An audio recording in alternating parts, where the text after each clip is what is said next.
आइए अब हम ये समझते हैं कि जो इंडियन गवर्नमेंट ने जीएसटी रेट को कम करने का डिसीजन लिया है, कैसे वो यूएस के टैरिफ के इम्पैक्ट को काउंटर करेगा। देखिए दोस्तों, ये बहुत ही स्ट्रॉन्ग इकोनॉमिक स्ट्रेटेजी है। यूएस का टैरिफ को इंक्रीज करने का मतलब है इंडिया के एक्सपोर्ट के ऊपर डायरेक्ट अटैक करना, और इंडियन गवर्नमेंट ने उस अटैक के इम्पैक्ट को न्यूट्रलाइज करने के लिए ही जीएसटी के रेट को कम किया है। अगर यूएस टैरिफ के रेट को इंक्रीज करता है तो इसका मतलब ये हो गया कि हमारी आइटम दूसरी मार्केट के अंदर महंगी होने वाली है, और इस कारण से हमारे जो इंडिया के बिजनेस हाउसेज हैं, उन्होंने जो माल बनाया था, या तो वो यूएस में बिकना कम हो जाएगा या फिर वो बंद हो जाएगा। अगर उनका माल यूएस के अंदर नहीं बिकता है, इसका मतलब ये हो गया वो अनसोल्ड रह जाएगा।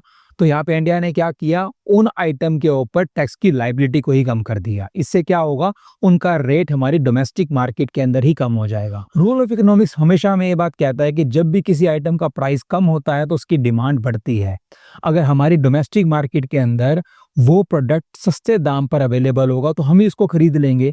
तो एक्सपोर्टर की जो सबसे बड़ी टेंशन थी कि उनका माल बिक नहीं रहा है या यूएस के अंदर वो एक्सपोर्ट नहीं हो रहा है, अगर उनका वही माल डोमेस्टिक मार्केट के अंदर ही बिकना शुरू हो जाएगा तो उनको सबसे बड़ा बेनिफिट क्या होगा कि उनका माल जो है वो अनसोल्ड नहीं रहेगा। मैं ये नहीं कहूंगा कि जो यूएस के अंदर माल एक्सपोर्ट होता था उसके पूरे के पूरे इम्पैक्ट को जीएसटी रेट कट जो है वो 100% न्यूट्रलाइज कर देंगे।